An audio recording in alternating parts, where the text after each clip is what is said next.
Well, hello. What's going on, Paul? How are you? What's happening? You know, that music got me going for It sure. did. Yeah, I was I'm really excited ready, about it. ready to go. I'm feeling it. I'm feeling the vibe now. I love the vibe. Well, welcome in everybody to another stream here with ZBrush 2023 and Redshift. My name is Ian Robinson, and I am a ZBrush trainer here at Maxon on the ZBrush team. And I am joined by Paul Gabry, who I don't really think you need an introduction. Most people know who you I'm are. the assistant. You're the assistant today. I love it. Yeah. Perfect. Well, today we're going to be covering Redshift rendering and ZBrush, but also too, we're going to be covering a little bit of some tips on how I use ZBrush to achieve when I go for a clay render. So, if you guys have any questions, but I was going to do a little bit of pointing out of like some nice features like thick skin, maybe some of the new features like apply last action. So we have a lot of stuff coming in today as well. So if you guys have questions, again, feel free to ask, and we will go ahead and we will answer them to the best of our ability, like always. But I really wanted to showcase the render that we're going to be going for today. We will be sharing the ZPR at some point, so we'll be sending out a link for that. It will usually be in the description of this video. So if you would like to follow along, then you can download the project and you could try it out for yourself. So that being said, we can't see your comments, so let's get into just the basic overview. And yeah, Redshift, it's going to be fun. So first things first, I'm using ZBrush 2023, which released last week. And here is my model. I'm using this fighter model that I built. And we're going to go ahead and just do a quick render just to kind of showcase what it looks like when you are rendering. But we're going to break down the how to get started, kind of build the scene up from scratch. So again, you'll have project to follow along with that. But seeing everybody here, yes, Nacho is going to be doing a stream. Yep, absolutely. Woohoo! Yeah, the Skeletor behind you, I'm Paul. sharing in the chat the link for the reminder right now. So there's Beautiful. a link so you can go and actually be reminded for Nacho's stream. Yes. We're doing a 5-part series. You probably should tell them that, right? We should probably tell them Yeah. 5-part series. Yep. So we are doing 5 weeks. So this basically every Wednesday for the next 5 weeks, starting with this, we're going to be doing 5-part series where I'm doing clay rendering today. Then we have a Mr. Shane Olson, as some of you might know, for the 3D Character Workshop, going to be joining us to showcase how he uses Redshift with the stylized characters. And then we're going to have Paul Gabry coming in with Hard Surface, for all you hard surface gurus out there. And then we'll have Mike Thompson coming in with character design, how he uses Redshift with that. And then we'll have Nacho for jewelry. He's going to be coming in and showcasing how he uses Redshift and ZBrush with his jewelry renders. So lots of really, really cool stuff. And that starts now, this Wednesday, and every Wednesday, same time, same bat channel. So it's 11 a.m. to noon. We're going to be covering a bunch of stuff. Today, I'm going to kind of rebuild. We're going to start with like Redshift from the beginning, like how would you activate it, how you would load an HDR, where you could find HDRs without scouring the internet, things like that I'm going to cover. So we'll try to rebuild this to the best of our ability. Rendering takes time, so we'll try to kind of cut out the messing and nitpicking on little things, but ideally just to kind of showcase what it is. And for those of you who might be curious or asking yourself, why would I use render with Redshift and ZBrush? One of the things that I've really discovered in my playing around with it is the fact that you get to just render your sculpt straight in ZBrush. And I'm sure some of us know 50, 60 million polys can be kind of an interesting adventure to come on out and try to render. So being able to render and get some nice samples, even portfolio shots, even just kind of getting the idea of what my character or my project would look like, it's so much more beneficial to kind of see that process early on, especially if you're like me, who likes to do test renders in the beginning. This is a great way to get a lot of that information early on, so you don't have to keep bouncing files back and forth. So there's a lot of benefits to it. And so seriously, we're going to go ahead and start getting in. Unless, Paul, you wanted to add anything before we get started? But the only big thing too is we're also going to be looking at all the other features as we go through these streams, a lot of them too. So feel free to ask any questions. I'll be here to funnel questions to Ian where we can, as much as we can throughout the stream as well. And then the big thing also to understand is if you do want to render with Redshift inside of ZBrush, make sure those are 2 separate installations. Redshift is its own program, right? Yes. So you got to go through the Maxon app and make sure you render ZBrush. I mean, you install ZBrush 2023 and you also install Redshift It's got to have that on there. Yep, 100%. All right. Well, let's go ahead and get started. So the first thing I'm going to do is I'm just going to kind of start from scratch and do a breakdown. So I'm going to open up a default project, and this is where if you're following along, this will come in really handy. And following along again, we'll be sending out assets. So when you watch this in the future, you can go back through it. But I'm going to go ahead and say load tools from project. And I have my project right here. And I'm going to go ahead and open that up. And that's going to bring in my sculpt that I was working on.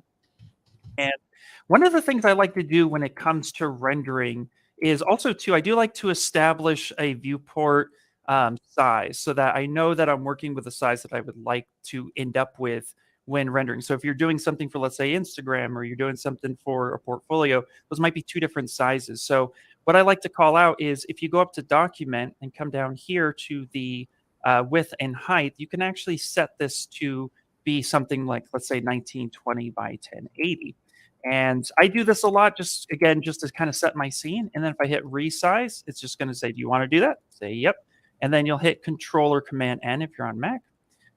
And then we're going to redrag that out and hit T for edit. And now my scene is now resized. Now it might be a little hard to see, so I can use the zoom sliders to kind of reframe that to my scene. And you can also hit actual, and that will give you kind of the border. So you can just adjust that. And again, I like to do this when I'm rendering because once I have two different mindsets. I go from like sculpting and designing, and then I switch over to rendering. So I view things a little bit different. So I set my final document size from there under the document window. So that's how you would approach that. So now clay rendering. So clay rendering, if we're going to open up the materials, this is where we're really going to be focusing in the beginning, is I want to have a clay base material to start with. And it gets no simpler than this. When you open up your materials, just like you would in any other ZBrush project, you'll notice down here at the bottom, we have two new menus. We have the Redshift Polypaint Materials, and we have Redshift Preset Color Materials. Now, the Polypaint Materials will respect the polypaint that is on your model. So if you use one of these materials, then it's going to see the polypaint that you have, and it's going to go ahead and try to respect that as much as possible, keeping it there. So the material will change, but you'll see all the colors. So for example, if I were to just turn my character to red, and I'm going to go ahead and make sure my character's selected. Now, the new way about doing this, especially if you want to apply this or use this new feature, apply last action to all subtools. If I had multiple subtools, so I'm going to go ahead and just append and insert a couple more real quick, and then just put them out here in the ether. So if I were to want to make sure everything was example, let's say green, I would select my main tool, and then I would pick that kind of greenish color. And then I would come down under the tool menu. We're going to go under Polypaint and say fill color, with making sure that our RGB is selected, of course. And then I'm going to say fill color. Now that's going to fill my main model with green. And now to apply that last action, I just come up to the subtool menu, and then I say apply last action to all subtools. And this will do all visible subtools. Now, if I had a folder, let's say like these two here, so I'm going to quickly group this one and this one into a folder and say, yep, that's in a folder, and say test folder, yay. Now, let's say I wanted to adjust just these two with a different color, so maybe a hot pink, because why not? Then what I could do is the same process, go under the tool menu, and then I can go to, again, Polypaint, fill color, and then under the subtool menu with the folder, I hit the cogwheel, and at the very top it says apply last action, and then it's only going to apply to the subtools within the folder. So those are two ways you can use that new feature. I'm using it a lot for colors and materials, but you can use it for pretty much any undoable action that you can think of. So definitely play with that. It's a really cool feature. I'm going to go ahead and just delete this folder for right now. And we're just going to work with this one guy here. Now, I'm not going to stick with green because I feel like that's a little, that might be a little. What? Why? Why not? Well, I don't know. I want something a little bit more clay-like. What we would Hulk green. See. Hulk green. I want something that everybody can see. So let's pick a color that maybe would be a little bit more popular with the material. And I'm just going to do the basic color and color fill object, just because I'm dealing with the one subtool. And so now when you first start ZBrush, Redshift is turned off by default. So if you try to just do a basic render, then Redshift would actually kick to BPR. Now I had it on, so let me let this kick through, and then I'll re-demonstrate that 1 second. But yeah, usually by default, so I'm going to set this. By default, Redshift will be turned off. So if you hit Shift R, you will see you get a normal BPR render, just like this. Now to turn on Redshift, I'm going to take the render menu, and I'm going to click and drag this icon off to the left-hand side. You would open up Redshift Renderer under the render menu, and you'll see the Redshift button here is turned off by default. And like Paul had mentioned earlier, Redshift is a separate subscription unless you have the Maxon one. So when you once it's installed, you go to click this on. When it is turned on, Redshift is now activated, and we are using Redshift from this point forward.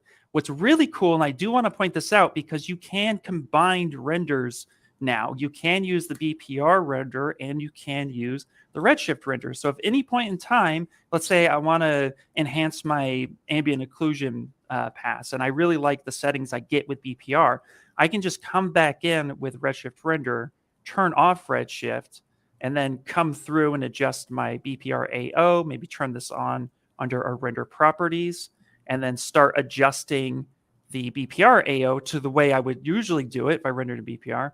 And then I can save out all of those passes, and then I can do my Redshift render, save off those passes, and start combining either with a BPR filter system or in another application. So there's a lot of versatility here too. So if you were used to doing BPR renders in the past, you know, that process is still alive and kicking, and you could definitely combine the two. And I've been having a lot of fun doing that. So just another way to approach rendering.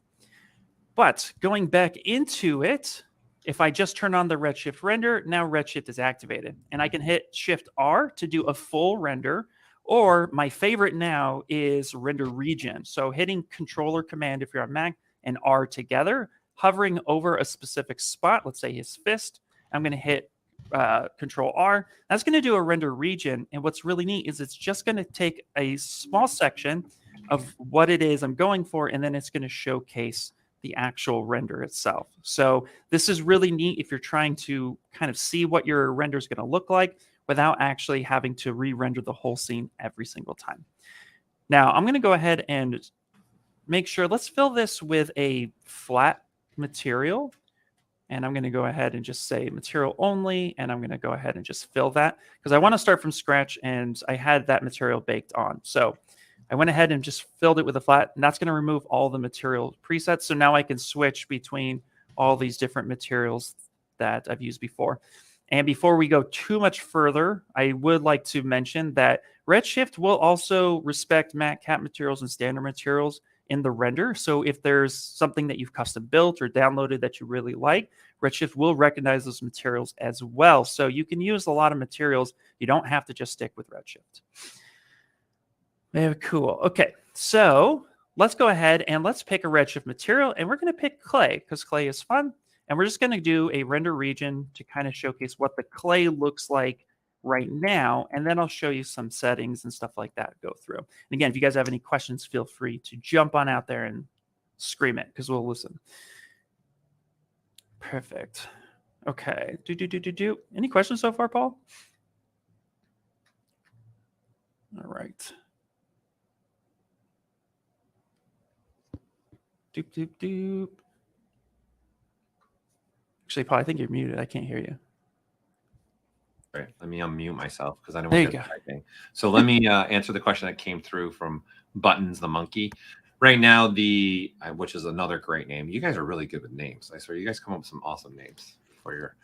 So, anyways, the Redshift materials can only be used in ZBrush at this time because the way that Redshift is being integrated with ZBrush, it's not going to necessarily be able to be taken that material yet out and plopped in Cinema 4D or any other DTC that you're using, whether it be Maya or Blender or Houdini, or they were using Redshift. So it's just for ZBrush. But with that said, there is ways to, in essence, create matte caps that you could bring into Cinema 4D. So you could render a sphere with the material in ZBrush and then use that as a matte cap in Cinema 4D. But it's right. That could be a way of getting that out. But no, to your question, you can't just take the Redshift material in ZBrush and put it in Cinema or vice versa right now. Correct. All right. So we have our base rendered now. So what I would like to do is go over some of the basic settings too, just in case anybody here is looking for the first time and is just not sure what some of these settings mean. So if we look at Redshift render here on the left-hand side, we will have a use default panorama that's on by default. That is going to give you a base HDR lighting that you can see your model with, and you can go ahead and start to renders. You can always turn this off and bring in your own HDRs and get that HDR lighting specifically for your render, but this one is turned on by default so that you can actually see what you're rendering and get some good results quickly. Underneath that, you have render quality. Now, progressive rendering is usually turned on by default, and it's set to 64 progressive iterations. You can adjust this to however you would like. The lower will be faster, okay quality, and then higher will be high quality, but it would take a little bit longer to render.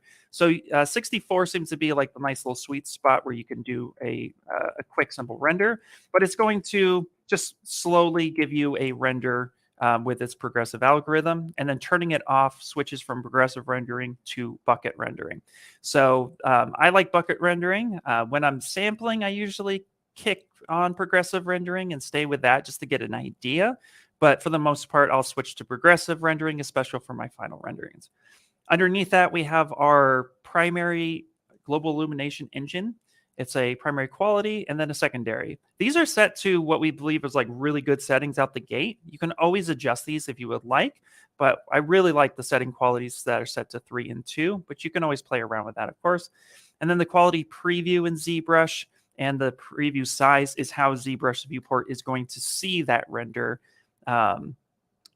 So you could go through and just kind of get a nice little look. If you adjust these higher, your preview will get better, but it's not going to give you a true final render like you would if you were to just render it. Again, I don't usually mess with these too much, but it's nice to know that I can adjust that if I would like to see a higher quality in my preview. And then we have our depth of field, which allows us to apply a quick depth of field and a focal point and how big of a fall off we're going to get. And then underneath that is the Redshift Baker 360. We won't get into this today, but if anybody has any questions on the settings, I can go ahead and answer that as well. But that's just an overall view. And then underneath, if you have dynamic subdivisions turned on, array mesh or nano mesh you're using, and you would like to disable those at any point in time in the render, you can just click one of these, and that will go ahead and disable the array mesh. Unclicking it will leave the array mesh ability on. So that's the main render one. And then we have the floor material up above. So here, if I wanted to, this is tied to our floor button. If I wanted to apply a floor material, let's say something that like a shadow catcher, or I built a custom shadow catcher that has like a nice shiny floor to it. So I can actually apply the material directly to the floor. And now if I go ahead and render that floor with render region, we can start to see those reflections. And we can build that too. It's just taking the floor material and then applying a metalness and a little bit of glossy adjustments to that as well. So now that we have a base starting point, let's actually introduce HDRs, and that can be found under the light menu. Now I'm going to dock this on the right-hand side just so that we can see our render settings, and I'm going to see my light settings. And if we want to just start with an HDR lighting and make sure that we get something that we like, what I do is I take this top light and I don't turn it off. I actually turn it down to 0.001.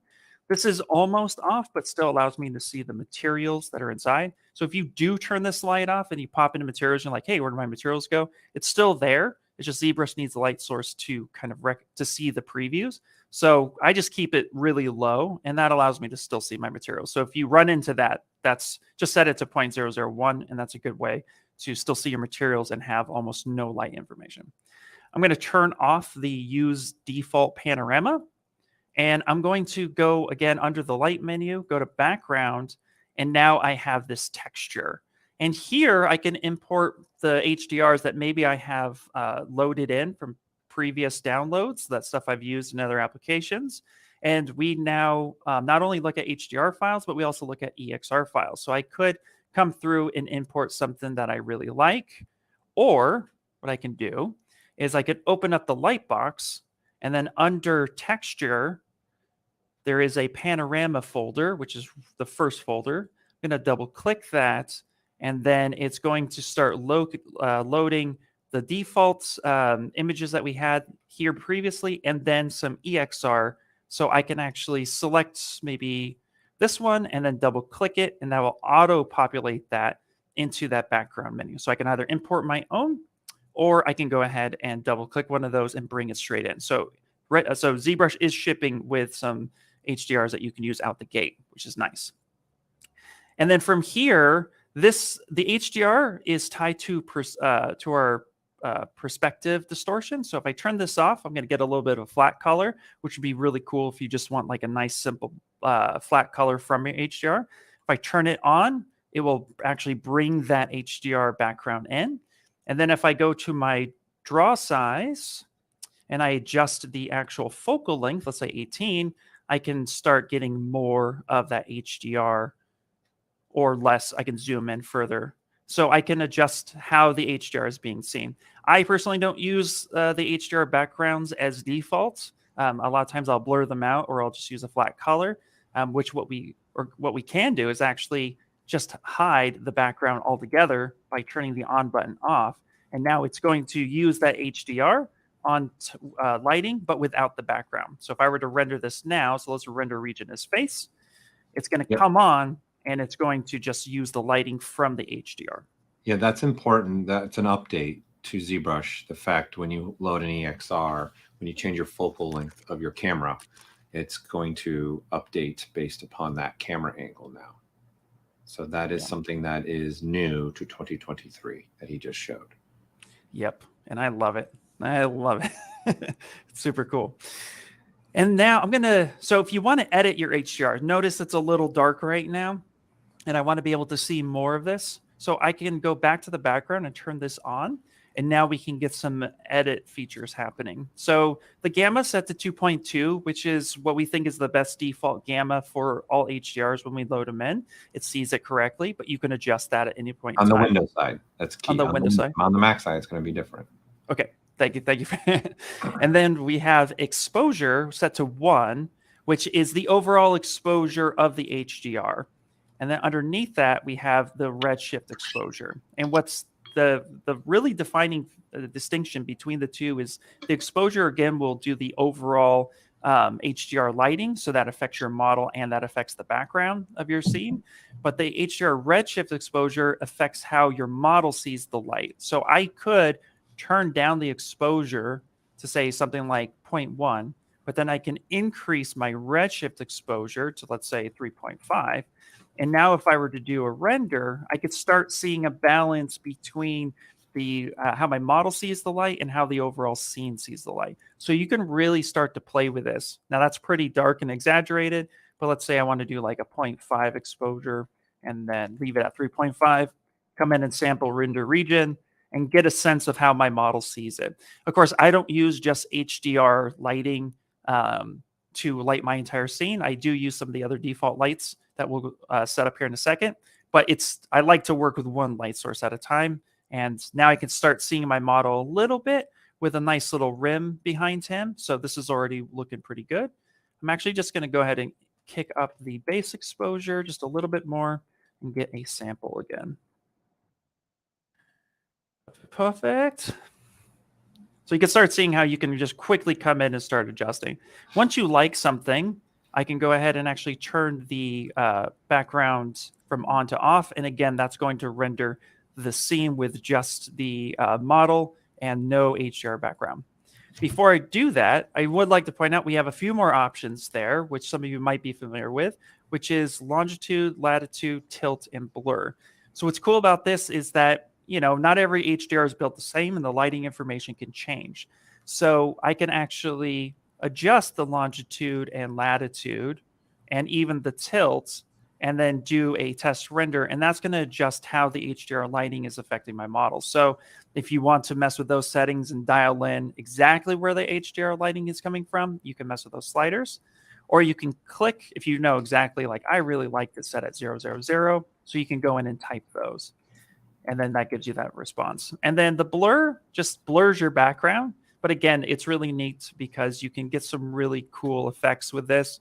And again, it will just blur the background. Then when you hit render, you'll see a blurred background on top with your model there. So just a nice way to keep the background if you like the colors that you're seeing, but you don't want the imagery behind it. And then last but not least is the rotate with object.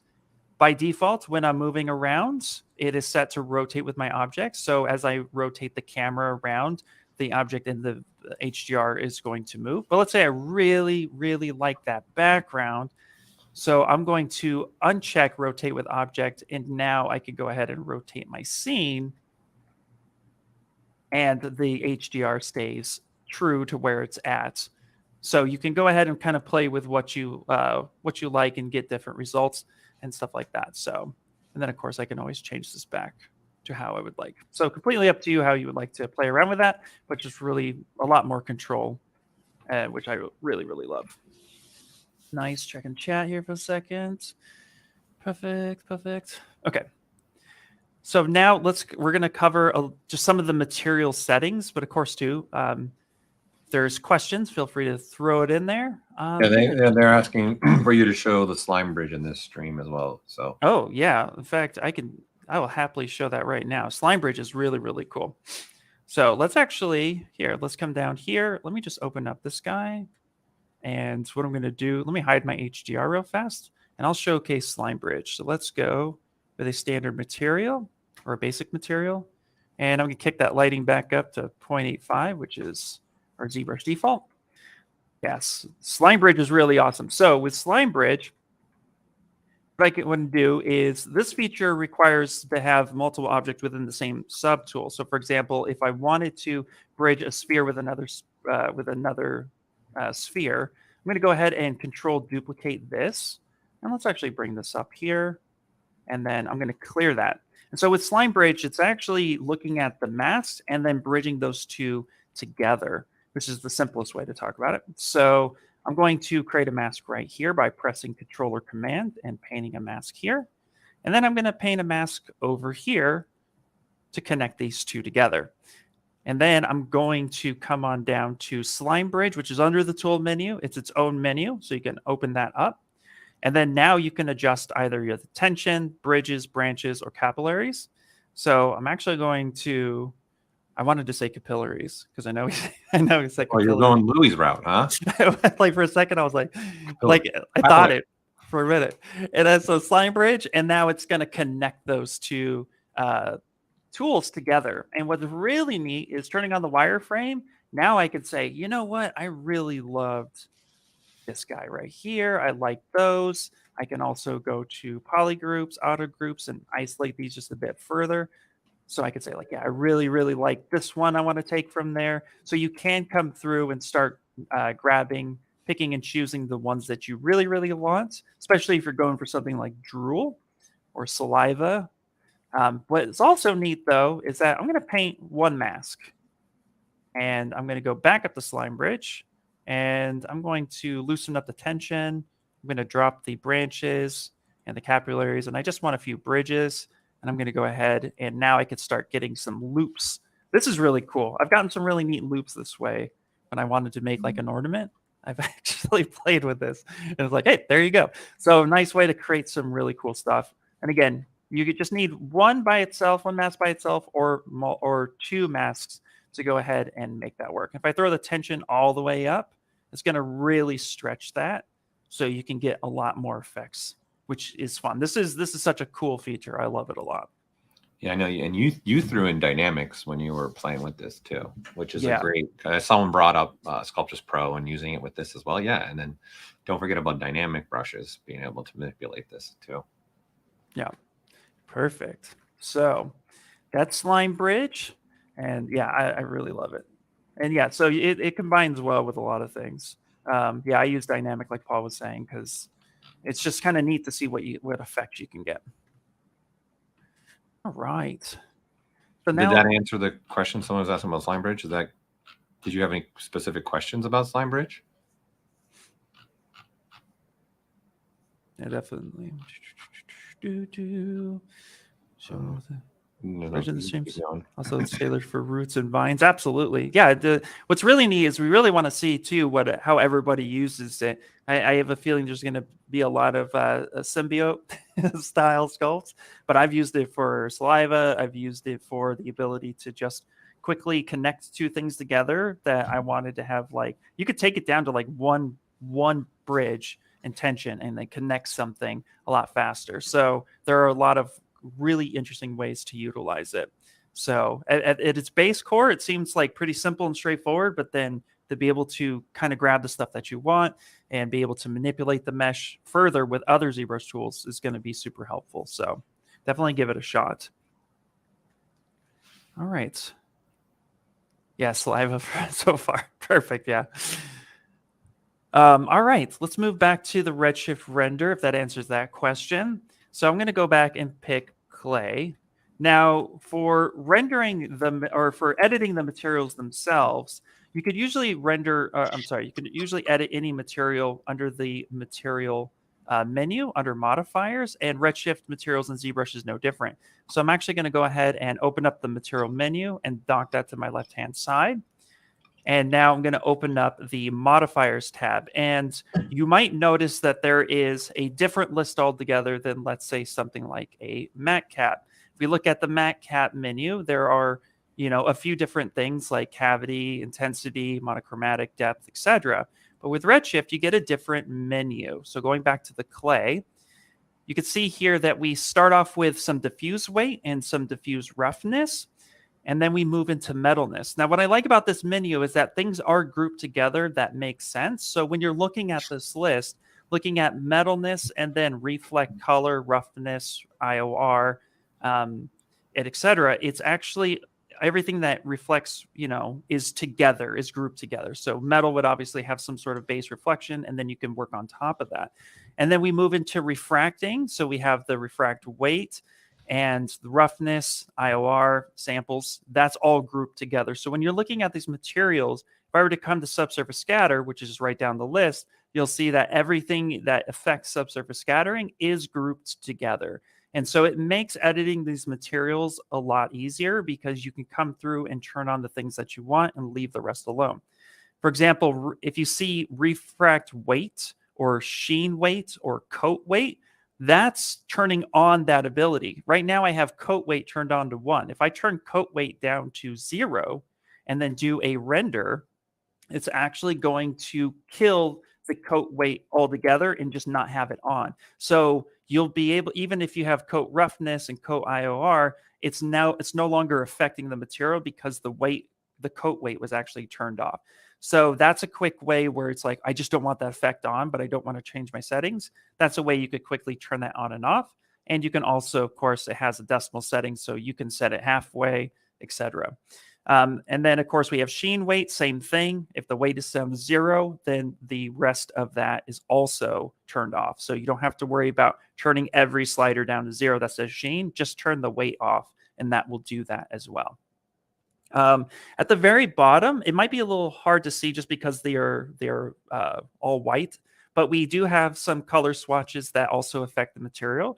So we have our base color. So if I wanted this material to respect a different color altogether, let's say, let's go back to that hot pink. I can actually, find that color here in my swatch like I normally would, then drag and pick that color. And now if I were to, let's say, do white overall, he's not filled, but then I were to do a render, this material is now going to respect that base color. So this is a way you can adjust the color of your material as well. And you can start combining your poly paint colors with your base colors if you're using the poly paint Redshift material. But if you want just to completely use only the material color and have no poly paint come through, then you just, this bottom slider just above the swatches says use material color, just turn that to 1, and then it's going to just default to your base color at that moment. And you can turn that back off too. So you can switch between the two. So depending on what you want to build, you can actually play with these settings. I usually leave this at white unless I know I want a specific color for universal with that material. You also have reflect and refract, sheen and coat and emissive. for your for coloring and getting a different effect with those materials and those effects. And then you have subsurface scatter front and subsurface scatter back. These colors combined overall gives you the color that's going to be pushing through with your subsurface scattering. And of course, we're going to be covering more of that in these types of live streams in the next few weeks. So we're going to be diving more in depth with that. But I just like to point them out today. So if you're already playing with those materials, then you could start adjusting and saying like, oh, you know, for example, if I wanted subsurface scatter here, I would turn on this, do a little bit of pink, maybe a little bit of a deeper red, and then turn that subsurface scatter on amount. And then that's going to start pushing through the subsurface scatter material. So just calling those colors out so you know, I'll set them back to 0 for now. There you go. And then now, so just focusing on the clay, I like my clay to be a little shiny. It had a little bit of a sheen to it. So I am actually, you know what, for this tutorial, let's actually give it a base color. Unless, nope, that's already filled. And here's the thing too, I can actually come in and pick that base color from my poly paint. So if I had poly paint like I do here on, I can actually pick that if I wanted to have that color use, but my object's already filled, so never mind. And now what I'm going to do is I'm just going to start adjusting some simple sliders. So the clay material that's ships with ZBrush is pretty good out the gate. So now if I want just a little bit of shininess to it, I'm actually going to take the reflect roughness. I'm just going to dial that down. And for demonstrations, I'm actually going to dial that way, way down. And then let's get a full render just to kind of see what the effect that we're getting. And this will combine now my HDR is turned on, and now I'm playing with my materials. And I also have a main light turned on as well. So we can start dialing in. We got global illumination that just kicked in. So this is, if this is the first time you're seeing a Redshift render, you can actually see how like the global illumination kicks on first, and then it starts finding the space and then rendering it out. And there you go. That's already kind of a shiny clayish material. And I just picked the default clay, and then I turned on the diffuse, or sorry, the not the diffuse. Yeah, the reflect roughness. Jeez, I'm all over the place, Paul. What's wrong with me? You're muted again. I know it happens. I'm typing over here, so I'm there. As far as documentation go, I shared a link. You guys remember this is Redshift, right? That he's playing with these settings that are in ZBrush. Most of these settings that he's playing with are Redshift settings. So the documentation I just put in, that's what they're doing. Those sliders, they're calling Redshift and making the changes to the material. Also, a key point here is you also can have that material on your model and still sculpt with it, and then 100%. Do also still the render, right? So that documentation is there, and we've got more stuff on that we're all working together, put together for you all as well. So there's definitely a lot more coming down the pipeline from us to help you establish your renders with Redshift if you want to use it with inside of ZBrush. Yes, I also just shared a link to an IOR list I've been using a lot. It's just a website you can go to, and it actually tells you the materials and the values that you can work within to get that value there. So if you're coming through and you absolutely need something like coral, I'm working with coral, then this tells me that my min value for coral is going to be, where was it? I lost it, 1.486. And where I would make that adjustment is inside of my material where it would say IOR. So here, my reflect or my refract weight, I would actually start adjusting that. So I'd say like, okay, that's 1.486, I think. That's what I said. And then that updates my material to that effect. So if I were to re-render this, and let's actually do that to my reflect as well. Here we go. And then I'm going to do it to my coat weight as well. Again, this is everything that is active with the IOR. So now if I were to go ahead and re-render this, now it's going to take a look at that value, and it will change the material and give you the results that you're looking for. So it's a great way to get something close. Some of these changes are minimal, but then some of them, like diamonds and crystals and glasses, would have a much higher value. So definitely play around with this and take a look. This helps guide me to, like, glass right here is 2.040. So that's a different value, but you would take this information and then you would work with it. So I shared that link in the chat as well. So definitely play with those settings as you're working through the material.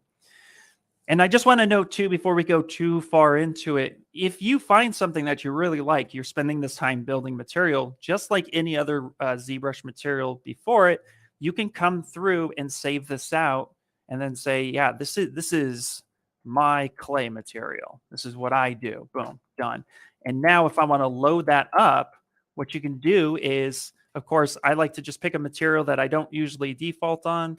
I say like, yep, I'm going to go ahead and just load that in. And then I find my clay material and then I bring this back in and that loads in another material. You can also do a basic material, for example, and you can copy that material settings and then you could paste it to another material that maybe you don't use, but you would like to paste that in, and then that gives you another way to play with materials. So you can start loading in materials, save them out, and you can also maybe, kind of experiment a little bit, play with materials, but you have these nice default settings to work with so that it's quick, fast, and simple so that you're not spending a ton of time trying to reinvent the wheel. We have some nice basic ones there for you. Perfect. So it's the roughness amount of material for the IOR so the IOR would affect any of the IORs that are within the material. So for example, if that IOR is calling out 1.486, I would change that to all my active IORs. So I would change that to my reflect, my refract, and my coat as an example. And that way, all of those IOR settings are exactly the same. So if you see this number in here, you're just taking that number and then you're placing it on all your active IOR channels inside the materials, which again is under material and then modifier with that material selected. Yes. Perfect. Okay, great. All right. So yeah, where are we at? Wonderful.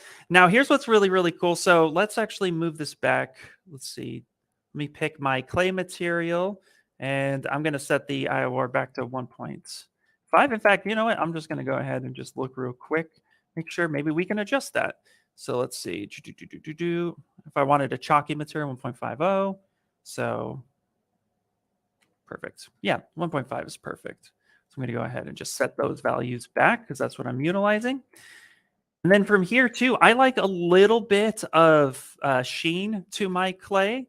So I'm going to just increase the sheen a little bit, not too much. But what I do like to do, and I'm going to call out a new feature that is really beneficial to when you're doing renders in ZBrush Redshift, is that, in fact, I'm just going to kick the sheen weight all the way up. And I'm going to go ahead and hit render. And the feature I'm going to be calling out is render recall. Now, render recall is super cool because what it does is it remembers your camera position and your material settings and light settings at the time of render. So, for example, a lot of us will spend time trying to render out and get something that looks really good. And what I've noticed I do is I'm like, you know what? I want to see what it looks like with full metal. And then I'll render that out. And then I'll be like, that's too much. I'm going to dial it back. And then I'm going to kick it up again. And then I'm going to dial it back. Well, that back and forth, you're going to start to forget what settings you had when you really like something. Instead of trying to chase down the exact settings that we happen to find, what we can do now is under the render menu, go to render recall. And there is a slider and a button here. And I can actually come through and start going and looking at every render that I was playing with. And you can see here, it's remembering that camera position. And let's say this was the render that I fell in love with a while back. So that's from 23 to 10. What I can do now is select 10 and say, this is the render. I'm going to hit re-render. And what it will do is it will re-render my scene and then tack it on to the next render. So this will be render 24. So it doesn't wipe out or forget all the renders previous, but it just comes back and allows me to have all my material settings go back, my lighting the way it was. The only thing it won't do is if you come here and say like, okay, I rendered this guy this way, and then I moved him over here, then I moved him back. It's not going to remember your geometry position. It will remember the position of your camera though. So if I adjust this and say render region here and let that group in and render, and then once it does this render, I'll then turn around and do another render somewhere else, and it will remember where my camera was facing. And it does remember render regions. So if I come back here and say this spot here, and then I'm going to render this, I can now go back through and say, you know what, I really like this angle. This was the coolest angle. And then I can go ahead and re-render that. So there are ways you could play around with this, and it's a really cool feature.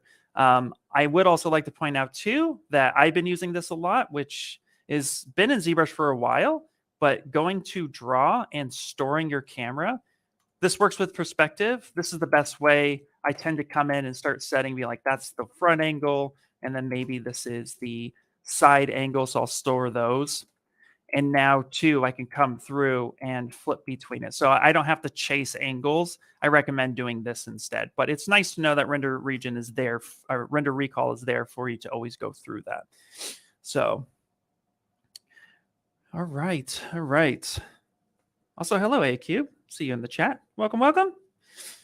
Perfect. All right. One item that just came up. So if you are going to use emissive to light your scene, which is awesome, a great way. I do that myself. Right now, there is no way to hide the object to not be there in the final render, but still emit the light. 100%. Yep. However, that being said, that actually leads me to something really, really cool, which is if we go back to our light box here at the top, we actually have a Redshift demo test here that comes default with ZBrush. So what you could do, instead of loading in your characters and building materials based on your character and trying to do that sort of stuff, what you can do is come up here to the top, double click this. I'm going to go ahead and just say, no, let's not save that. And what we provided was a Redshift object and an infinite background that comes with ZBrush now. And so what you can do is come in here, turn on Redshift, and you can actually start playing with your different materials. And let's say, for example, I want to load in my clay material because I want to see what that looked like. I can now come through, and this is a good example. I have a bunch of subtools here. So I'm actually going to hide my infinite background. I'm going to pick one of the portions of this whole thing. And now I'm going to say, okay, I want to make sure I apply this to my objects. So I'm going to go back, and again, I'm going to go with Polypaint under the tool menu, and I'm going to say fill color, and then back to subtools, and I'm going to say apply last action to all subtools. And notice that the infinite background is not currently visible to ZBrush viewport. So when I say okay, everything that was visible is what got the material, but my infinite background here still has this very shiny plastic. So now I can come through and I can start building materials here. So you don't always have to start with the project you have. And what's really neat is you can also bring in your project tools from here. So you can load in your detail, or you can load in your tools from a project the same way I started this. And then you can come through and do a bunch of test renders and see what you like, save what you want, and then start bringing those projects in. Or you can use this template to actually do some really cool renders and have an infinite background, and then bring in HDRs and not worry if the HDR is visible. So there's a lot of really neat ways to go about doing this. So you could play with a bunch of stuff on that. Yeah, super handy starting point, right? Perfect. Yeah, the camera saving is under draw. And so, yeah, you just come up here under draw, and then you can come through and you could save a bunch of them. You can delete a bunch, or you can delete one at a time, saying the front one I didn't like, the back one I didn't like, etc. So say, yeah, I'm going to delete all that because that's no good. Real quick, I'm not completely understanding what the one person that you're asking, the W Abdelatif. I'm not sure what you're asking. Are you asking to share this on our LinkedIn or something? I'm not sure, because you were asking about sharing it. This is being recorded, so you'll be able to watch this as much as you want on our YouTube channel, and then you'll be able to share that link with anybody. And this is just the first stream of a 5-part series that we're going to do, and take a look at the new features of ZBrush 2023, along with showing you different ways to render with Redshift. So I'm not 100% sure if you were asking permission to share it or you were asking for something else. So, and there are no node based inside of ZBrush. So there is no node editor inside of ZBrush. So right now there is no way to node the materials themselves. Yep. And to answer another question, the save camera is handy. Does it work with the timeline? Yes, it works with the timeline. You can open up the timeline the same way that you've been playing with it, add your points, and then you can switch between your points. Yep. Can you delete the render recall history? Sorry for swamping the chat. Oh, I do not believe you can delete them, but you can save up to, it's over 50. How many can we save in total? Do you remember? 100. You 100. can do You can save 100. It'll start replacing. It'll start going back. So no, you can't delete within the line anywhere. It's just going to override. So if you get to 100, it goes back to 1 and starts overriding. Yep. I don't think I've gotten to 100 yet, but probably. I've never even noticed.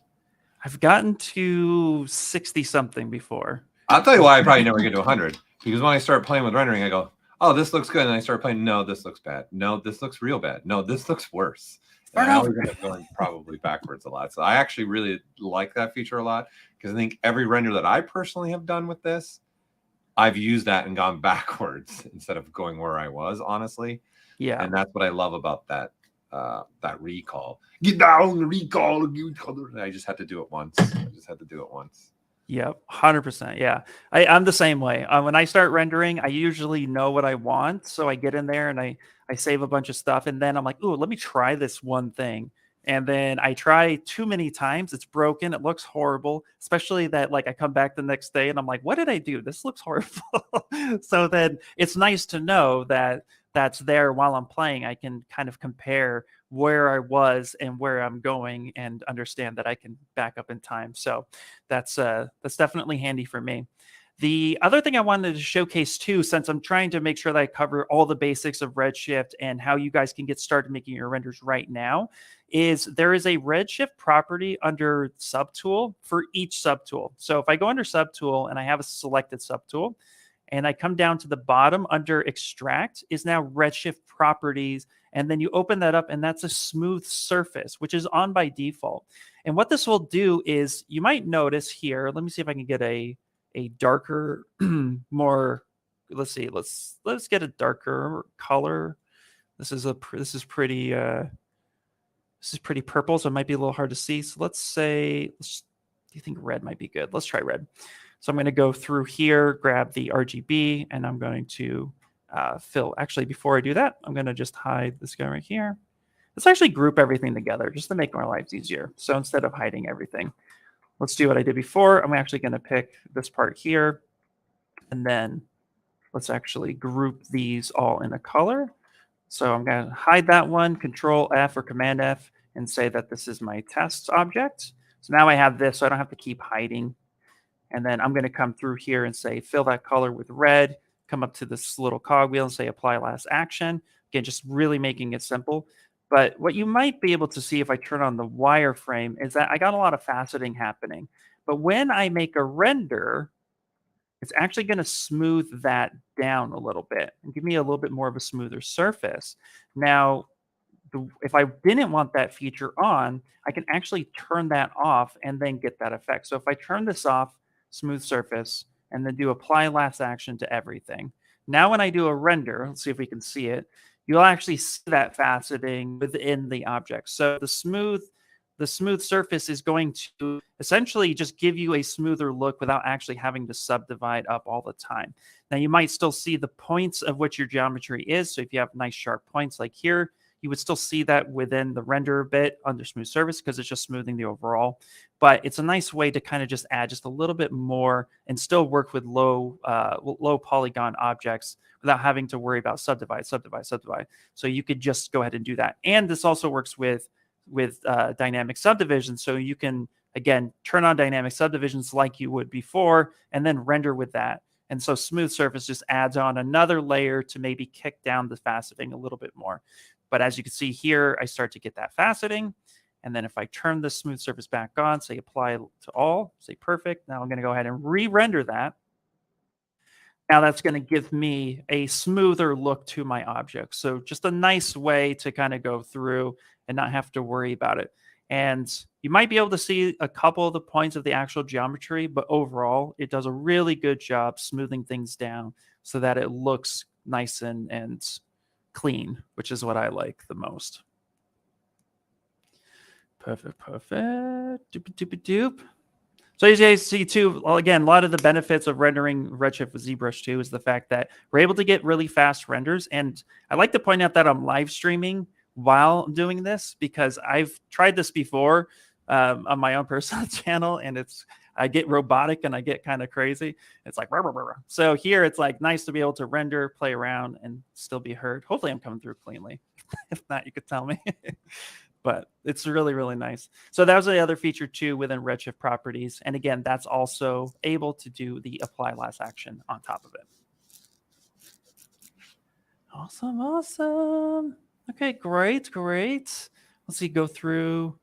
It doesn't, no, right now, ZBrush does not support node materials at this time. Just want to make sure I'm hitting all the questions. Perfect. Awesome. Okay, great. Let's see here. So again, one of the things we'll point out too, which I really, really like, again, you're able to combine your light settings. So you can still come up here and use a lot of these lights and bring in other different lights as well. So I can start tacking on like the 0.85. So if we go back to, let me go back to my original scene right here. There we go. And again, I like to start off by maybe setting this. So I'll come through here and say, you know, let me get my new document, draw this out, say, yep. And then I'm going to reframe my scene. And then I'm going to do my render. I'll do a render region. I can now start playing with some of these other light tools up here in order to now get some different effects. And again, then we can also bring in some other objects if we wanted to plane to add some emissive. So I got the first render, so I can come through and say, let me change this light source over here, maybe tack on another light source, get a little crazy, say distance of 90, perfect. And then, yeah, that might be a little bit bright, but it might be good for demonstration purposes. Come through here and then re-render. So you could start tacking on those as well. So again, the point of the stream was to definitely give a starting point for everyone to come through and start rendering and having a place in which, you know, you can actually confidently get in and start making those materials. And again, I like the kind of grayish clay look, especially for toys or just trying to show my model off quickly. It's a really great way to do that. So, and then the last thing I wanted to showcase, well, there's tons of stuff I want to showcase, but one of the things, the big mentions I want to cover is BPR filters and also adjustments. So under render, if you come down to the bottom of the render menu, we have this adjustment menu. And this is really cool because this actually updates you live as you're working. So let's say I like this render, but I kind of want to crush a few things. So I'm going to turn on adjustments, and now I can start playing with my contrast. I can either kick it really far up or obviously really far down. So I can start pushing some of these and edit the look of my render. So let's say I'm going to push a little bit of this in this direction, and then maybe tone the brightness down just a little bit, especially on the red and the greens. And then my gamma, I'm going to actually crush my gamma around. So just let's say I really, really like this. Now when I go ahead and do a re-render, which at any point in time, if you just hit escape, that shuts off the render. Now if I were to go back and hit render, what you'll see is the Redshift render will kick on, and then the adjustments will happen afterwards. And for me, this is a really good non-destructive way of working, especially when you're trying to color correct or just tweak something to see what you like, because you can always turn the adjustments off, or you can actually say, I want to clear it and start over altogether. So you see that the render happens and then the adjustment happens afterwards. And I can turn this off or I can turn this on. So again, just a really nice way to go through and start playing around with those adjustments. And then if I wanted to, earlier we talked about like maybe getting a few BPR passes that I really, really liked. So if I wanted to go under Redshift render and maybe turn the Redshift off altogether, and then I want to do a BPR render and use some of those passes in conjunction with Redshift, then what I will do is under the render, let's actually move to my BPR shadow. And the things I usually like to hit is like 24 rays by 35 at like 0.6 with G strength and 0.8 with F strength as like a starting base. And then I'm going to do a BPR render. Now I'm going to start seeing some of those like deeper shadows that I really, really like. And then I'm also going to maybe with AO, if I turn that on, so come into my render properties, turn on my AO, and then maybe adjust some of my BPR AO. We'll get too crazy with this, but we'll do something like that. And then I'm going to re-render this. Now what I can do, which is really cool, is I can take some of these, and then now I can come under my render passes, and I'm going to save out the shadow path that I like. I'm going to save out my shaded pass that I really like. Say shirt, all that's really good. Yep, and I'll save my AO out. Perfect. And then, yeah, sure, why not? I'll save the floor. Maybe I'll composite that later. Now what I can do is I can come back in. I'm going to turn Redshift back on. And then I'm going to go ahead and let's do a Redshift render. And then I'm going to open up the BPR filters. I'm going to start bringing some of those passes back in. And we're going to start stacking these on to kind of combine the best of both worlds. So let's let this render. And then we'll pop over to the BPR filters for that. And so now, boop, we are rendered. Now I'm going to come through here.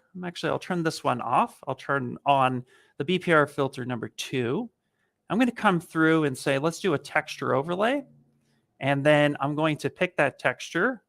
I'm going to import it. And so let's say I want bring in my BPR AO pass. Now it's going to come in like this, and you got a bunch of little guys standing around.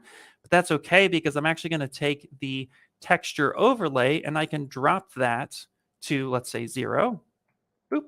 That's going to bring that over. And now I can start playing with the blend modes if I would like. I can maybe set a different multiply and be crazy. I can set the screen. I can come through and start adjusting this, and then also to adjust the overall opacity.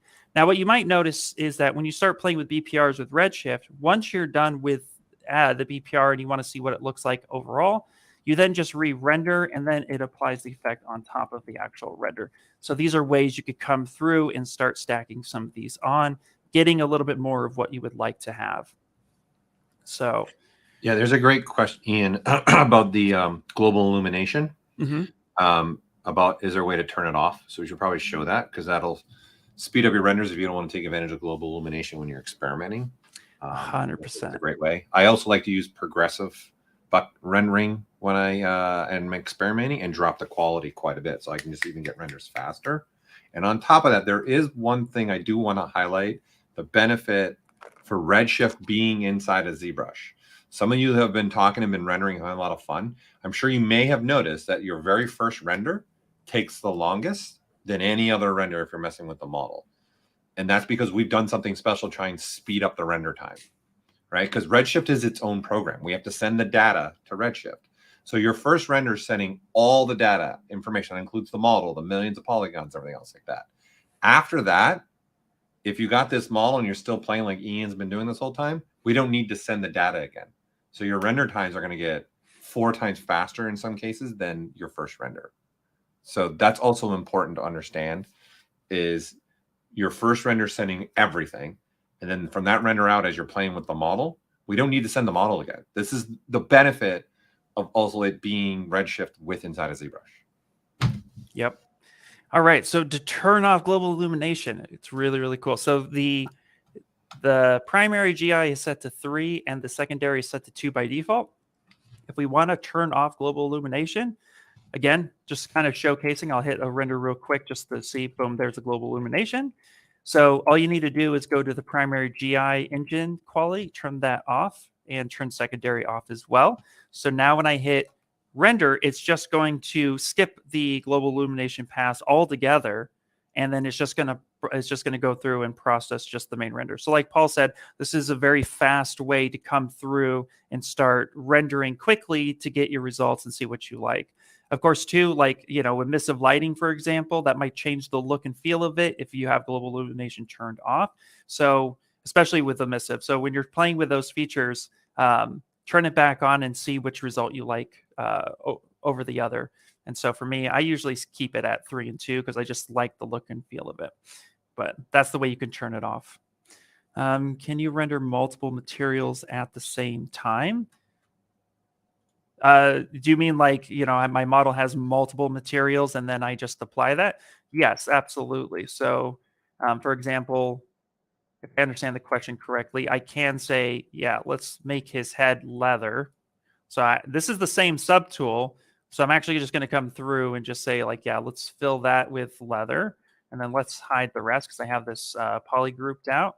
And then let's say like, okay, the rest of this, I want this to be a basic material. So I'm going to say, yeah, that's basic material. And then now I'm going to go ahead and feeling really, really good here, Paul. I'm feeling really, really good. I'm going to pick tinted glass for this bottom one. And then I'm going to go ahead and say fill that. So if this is what you mean by rendering multiple materials at the same time, yes. It's just each material now is just going to get looked at by Redshift, and then it's going to try to, go through as it's rendering and then apply all the different effects. So yeah, you don't have to render out individual materials for the look. You can have your subtool have tons of different uh, materials on there, and then it will render that accordingly. So right now I got the clay one that we've been building, glass that was default, and then the default leather where you can start coming through and adjusting a lot of that. Ian, I think a question you should probably highlight the shadow catcher and how you're getting a reflection on the floor and the shadows on the floor. That came up, and I think it'd be good to just show them how you did that from scratch. 100%. Great question. Great question. So there's two ways to go about getting a shadow catcher. The first way is tied to the floor that is shipped with ZBrush. So if you turn on the floor, there's usually like a flat color tied to that. So if I were to try to render this, and I'm going to just put everything back to a basic material, just so that render time goes a little bit faster and it's not looking at glass. So Redshift, under the render menu, under Redshift Renderer, we have a material specifically for the floor. And it's usually shipped with a flat color. So if you have the floor turned on, it's going to render with that kind of base white color, as you could see here. So to get a shadow catcher, I'm going to cancel that out. ZBrush ships with a Redshift basic shadow catcher material. So again, under render, Redshift renderer, you just pick the shadow catcher. And then if I were to render this now, as long as the floor is turned on, it will render and then it'll start catching the shadows. This material can also be applied to any subtool within ZBrush. So you can bring in your own planes. You can bring in different random shapes and then attach a shadow catcher to them. And then all your other objects will cast a shadow on that material. But if you wanted it to be shiny, like how I was having it, what you could do now is select the shadow catcher material in your main material palette, just like you would before, and then go to your material menu, dock that, and then come down to modifiers. And then what I do first is I actually turn up the metalness because I think that just gives like a really nice shiny floor really, really fast. And you can also adjust the reflect color weight as well. But I start with the metalness, and then from there, when the material is selected here, even if it's not tied to a material, if it's tied to the floor like we had done before, so again, under render, it's right here. Because my material is selected, every update I do is going to affect the material on that subtool or in that on that floor. So now if I were to do a render region real quick, just because I don't want to send the whole thing, I want to just sample it and see what I'm getting. I'll render region right by the floor, and now we can start to see a little bit of a sheen. And I can adjust this again. I can kick the metalness up, the roughness, I can now bring that down, and then I'm going to render region again. And with that shadow catcher now tied to that floor, it's going to go ahead and start factoring in that reflection. So now if I were to do a full render, because we could start to see a reflection, now at the bottom, you can see if that's kicking in. So it's a great simple way to go ahead and tie that and get that sheen happening on the floor. And like I said, you can apply this. So if I turn the floor off and then hit render again, you'll now notice that we actually won't get that reflective background or that reflective floor because there's no material. There's no floor active in the viewport, so the material doesn't take over. It's now base. But what we could do is we could bring in let's say plane 3D, just like we have here. I'm going to go ahead and Drop that, kick that in, scale that bad boy up just like that. And then now with this, I could say, okay, I want to apply this material to this object. So I will go through, and again, I can either say fill object under the color or under the poly paint with the material selected. And now if I were to go ahead and hit re-render, it's going to go ahead, and now with those material settings on that plane, it's going to make that plane my new floor. So lots of different ways you can approach that. I really like using the floor default, because what I can do as well is, you might notice I'm getting a little bit of what looks to be clipping.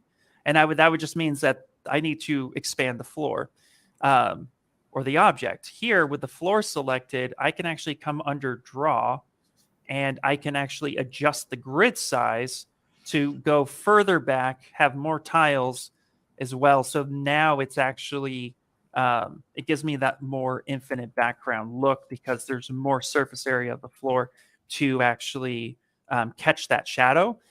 Whereas, you would just have to make your object or subtool a lot bigger in order to catch the shadow the rest of the way. So there are definitely ways to go about doing that, but that's how you would get that effect on your floor in ZBrush. Yes, and it makes your object transparent. So it's just going to showcase the shadows or the reflections. So in a sense, yes. Yeah.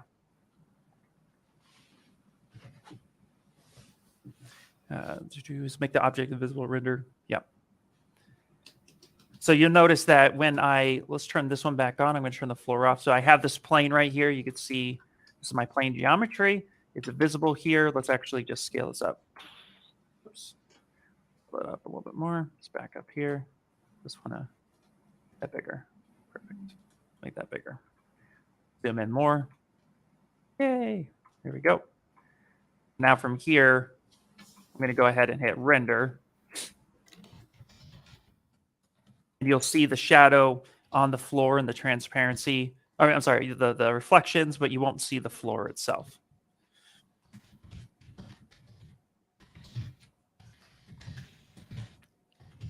Very, very cool. Very, very cool. All right. Saves me time doing stuff. Yes, nice. Very, very cool. Okay, great. So that pretty much is starting to cover everything that I wanted to show to get everyone started with Redshift and in ZBrush. So if you guys have any questions, definitely throw them up real quick.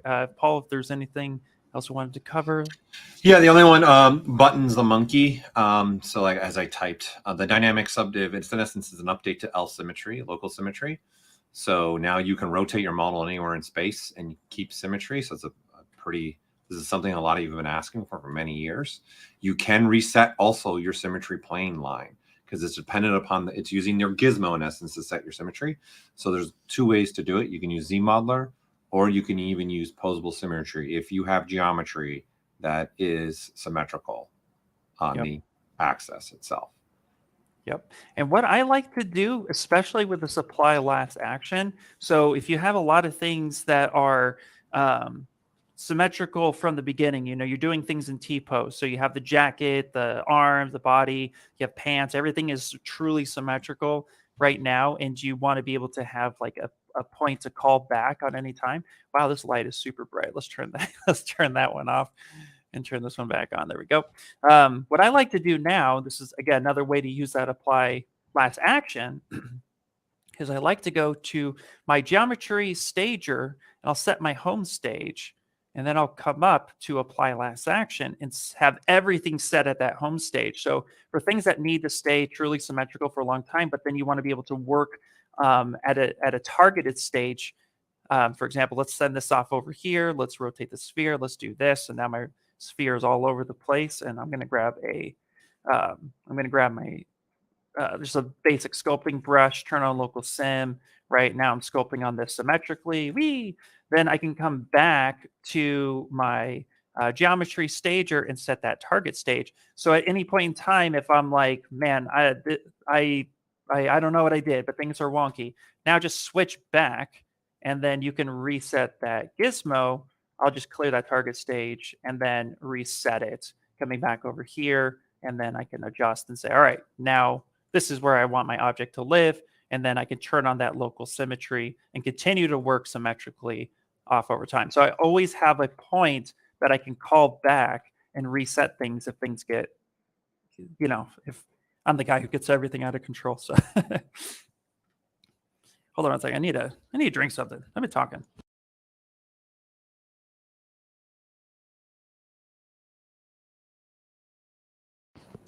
All right. Thank you very much for the tips. Perfect.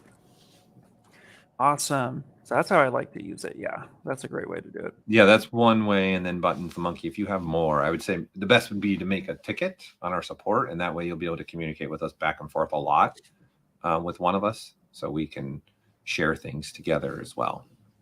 Yep, 100% through that. Yep. Very cool. All right. Well, again, hopefully that gets a lot of people started. I know it's a lot of information. The stream is recorded, so it will go back up. And then again, we're going to provide the ZPR today that's shown so that you guys can go through and try to follow along. We'll have that up as soon as possible. So check out, keep an eye, because we'll put the link like in the comment section or something so that you guys can go and grab it and you can start playing around. But thank you guys for showing up. This is a lot of fun. I love showcasing this new stuff. And Redshift and ZBrush has really just been a great tool to come in and start like playing around and getting my test renders done, getting things looking good, rendering high fidelity sculpts without having to worry about bouncing it around, being able to just kind of play and experience and express my artwork in this way. It's just a lot of the tools, everything that we've done with ZBrush 2023 has been to improve the pipeline, improve the workflow without changing the way you guys work. So hopefully everybody's been able to dive into it. It's a lot of fun. And like Paul said, we're going to have now, so next Wednesday at 11 a.m. Pacific Standard Time, we're going to have Shane Olson come on, and he's going to talk about how he's been using Redshift and ZBrush with his toy sculptures. And then we're going to have the following Wednesday, which is, what is that date? The 1st, we're going to have Mr. Paul Gabriel coming back in and showcasing hard surface. So if you guys have hard surface questions and how Redshift integrates with that, pop into that one.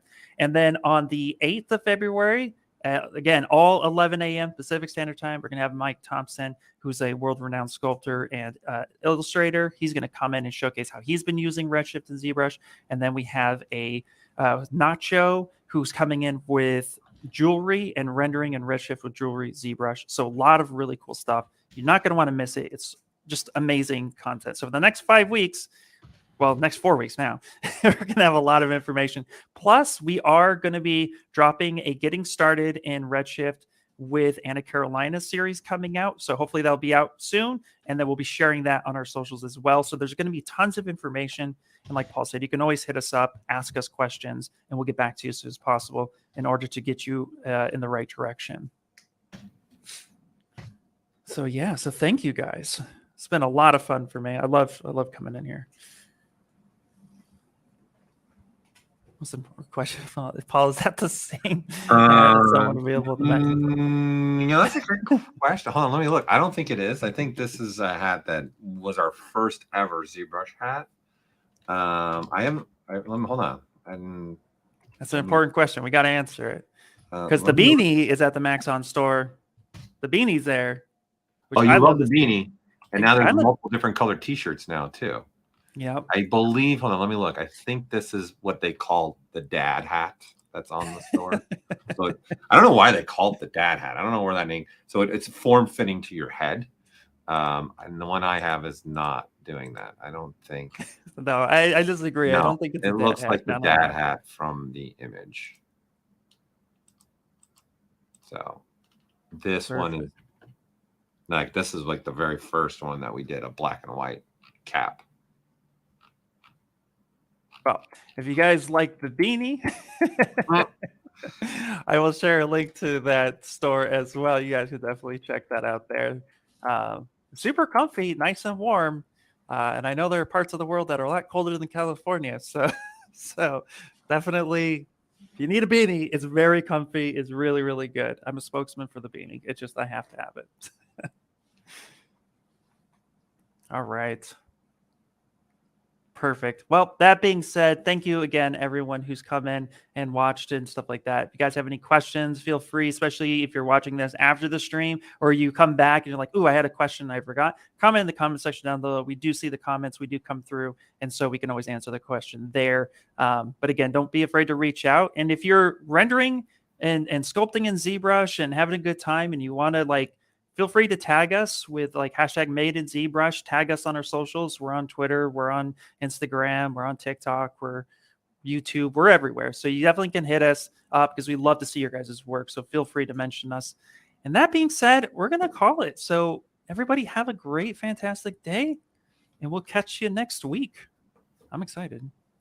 Shane Olsen next week, guys. It's going to be awesome. Boo, boo, boo. Sound effect at the end, mandatory. Bye. Absolutely. All right. Bye, everyone.